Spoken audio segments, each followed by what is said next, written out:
네, 반갑습니다. 약사 이진수입니다. 오늘 이야기할 주제는 바로 와우! 너 피부 많이 좋아졌다? 이 약사가 알려주는 콜라겐에 대한 이야기를 한번 해볼까 합니다. 여러분들 피부에 대한 관심이 많지 않나요? 자기 관리를 하기 위해서 이 피부에 관심이 많은 분들이 이 콜라겐과 포함해가지고 여러 피부 영양제를 물어보는 분들이 많습니다. 그래서 저한테도 진수 약사님 콜라겐 뭐 드시고 있는 거 있으시냐? 추천해줄 만한 게 있느냐? 그래서 한번 저도 공부를 해보면서 이 콜라겐 이야기에 대한 이야기를 해보도록 하겠습니다. 말이 참 꼬이기 시작을 하죠. 영양 상담을 많이 해주십니다. 약사님, 제가 피부 관리하고 싶은데 이 피부에 좋은 영양제가 어디 없나요? 라고 이야기를 해주셨는데 저는 단연코 1순위는 콜라겐이라고 추천드리고 싶습니다. 콜라겐이 어떤 거냐? 도대체 어떤 놈이길래 이 약사도 콜라겐을 먼저 추천을 해줄까? 라는 이야기를 해보도록 할 텐데, 그래서 콜라겐은 이런 세 가지 아미노산으로 구성이 되어서 이런 진피층 결합 조직에 구성하는 성분 중에 하나가 될 수가 있습니다. 그래서 인체 단백질의 30% 정도를 포함을 하고 있고 피부의 80%가 이 콜라겐으로 구성이 되어 있죠. 그래서 아미노산으로는 글리신, 프롤린, 히드록시 프롤린 이렇게 세 가지가 알파 나선형 구조로 되어 있습니다. 이 프롤린 구조가 많으면 많을수록 잘 꺾이기 때문에 프롤린이 함량이 많은 이 콜라겐 구조는 나선형 구조를 이렇게 꺾인 구조로 가지고 있기 때문에 이렇게 아미노산으로 많이 구성을 하고 있다. 제가 국시 준비할 때 이 콜라겐의 구성 성분이 뭐냐 이게 시험 문제이기도 했던 것 같거든요. 이런 거를 주로 공부를 했던 것 같습니다. 그래서 이런 콜라겐 같은 경우에는 권장 1일 섭취량으로 저분자 콜라겐 펩타이드를 기준으로 했을 때는 1에서 3g을 하루 동안 복용을 하는 것이 좋다라고 합니다. 그러면 이 콜라겐 같은 경우에는 뭐 단백질 성분이지 않았나요? 뭐 아미노산인데 도대체 그러면 몸 안에서 어떻게 흡수가 되는지 한번 이야기해 보도록 할게요. 이 콜라겐은 이 효소에 의해서 분해가 되게 되고 위아 소장에서 올리고펩타이드 형태로 소화가 되게 됩니다. 이 콜라겐 성분이 위에서 펩신에 의해 가지고 분해가 되고, 그리고 이 올리고펩타이드가 이제 두 번째 단계에서 또 분해가 되어 가서 소장에서 흡수가 되게 되는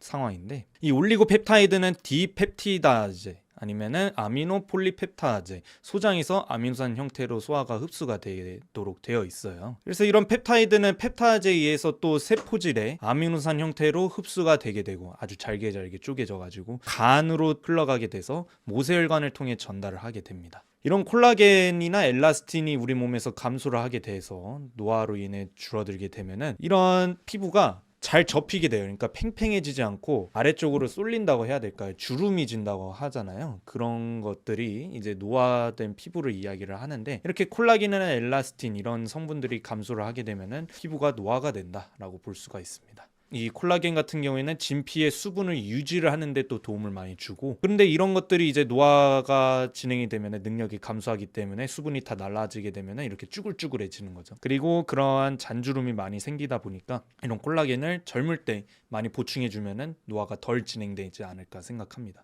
그리고 또 이런 자외선이나 충격으로 진피 손상 시 회복이 지연이 되기 때문에 피부의 노화가 진행이 된다고 봐요. 그래서 이제 저희 같은 경우도 태양으로부터 자외선 차단제를 잘 발라줘야지 피부가 좋아진다라고 하잖아요. 옛날에 한쪽 반 얼굴로 어떤 트럭 운전사 분이었던 것 같아요. 한쪽 면이 햇빛에 많이 비추어지게 되고 한쪽 면은 햇빛에 덜 비추어지게 되니까 한쪽으로 주름이 많이 생기게 된 케이스들이 있었습니다. 그만큼 자외선이라는 거는 정말로 조심해야 되는 것 중에 하나예요. 이렇게 사실 이런 조명 같은 곳에서도 자외선이 나오게 되잖아요. 그런 충격을 잘 방지를 해줘야 된다라는 거. 이런 콜라겐들 중에서도 세대별로 콜라겐 종류가 있습니다. 1세대하고 2세대, 3세대가 있는데 요새 저희가 보고 있는 이런 콜라겐 제품들은 주로 3세대 콜라겐이에요. 이런 어류들로부터 추출한 콜라겐들이 많은데 주로 500달톤 이하의 초저분자 상태의 콜라겐을 우리는 섭취를 하고 있습니다. 그래서 이런 초저분자 콜라겐을 섭취를 하는 것이 흡수력이 아주 좋게 될 수가 있어요. 타입도 중요하게 됩니다. 특히 우리가 피부에 도움이 되어야 하는 콜라겐은 1형 콜라겐이에요. 그래서 어류에서 추출된 콜라겐을 드셔야지 피부에 많이 도움이 될 수 있기 때문에 1형 콜라겐을 많이 찾아 드시는 것이 제일 중요하게 될 수가 있습니다.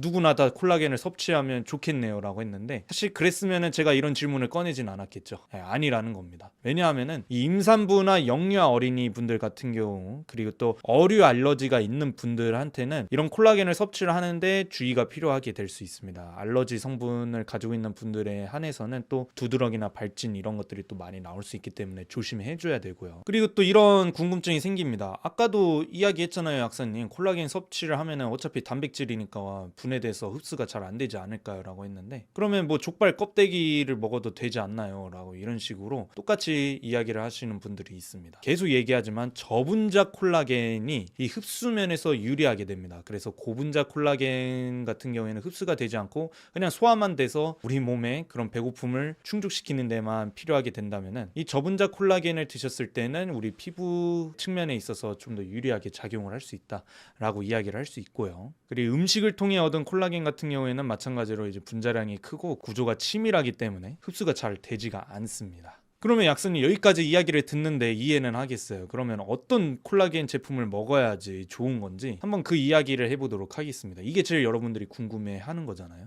첫 번째로는 이 건강기능식품 마크가 있는 제품을 선택하는 것이 좋습니다. 여러 콜라겐 제품들 중에서도 이런 건강기능식품 마크를 단 제품들이 그렇게 많진 않아요. 그만큼 이런 마크를 다는 게 굉장히 어려운 일 중에 하나가 될 수가 있는데, 이런 시중에 있는 건기식 마크가 있는 제품을 고르는 것이 제일 좋고요. 처음 고르는 사람들 입장에서는. 그리고 두 번째로는 함량이 3g 가까이 포함된 제품을 고르는 것이 좋습니다. 그래서 아까도 얘기했던 것처럼 권장 섭취량이 3g 정도는 되어야 된다고 했잖아요. 그래서 이런 콜라겐이 많이 들어있는 제품을 고르는 것이 좋다라는 거. 그리고 그람 수는 많은데 달톤수, 이 분자 자체 크기가 작은 콜라겐을 고르는 것이 좋습니다. 그래서 500달톤 이하에 해당하는 콜라겐을 고르는 것이 제일 중요하고요. 자, 그렇게 해서 이제 콜라겐 제품에 대한 이야기를 한번 해보도록 하겠습니다. 도대체 이제 시중에 어떤 콜라겐이 있는지, 우리는 어떤 거를 골라야 되는지, 그런 걸 한번 이야기해 보도록 할게요. 액상형 콜라겐이 있습니다. 그러니까 액체로 된 것들이죠. 한 포로 그냥 마셔서 흡수하는 그런 콜라겐들이 많은데, 주로 이제 하루 한 회 한 포씩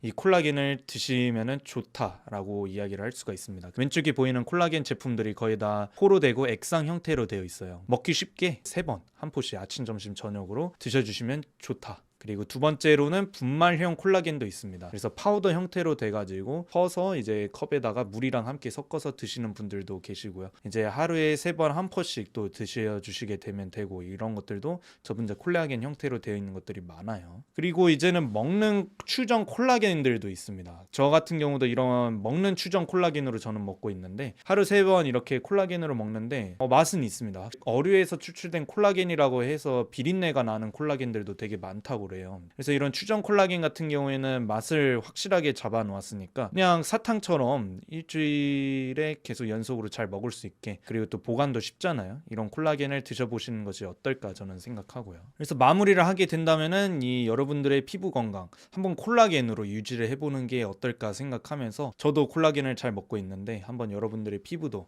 잘 건강을 유지할 수 있게 도움을 줄 수 있지 않을까 생각하면서 이번 영양제 이야기를 마치도록 하겠습니다. 지금까지 약사 이진수였고요. 구독과 좋아요, 알림 설정까지 같이 해주신다면은 제가 영상을 만드는 데 있어서 정말로 크나큰 힘이 될 수 있을 것 같습니다. 저는 다음 영상에서 찾아뵙도록 할게요.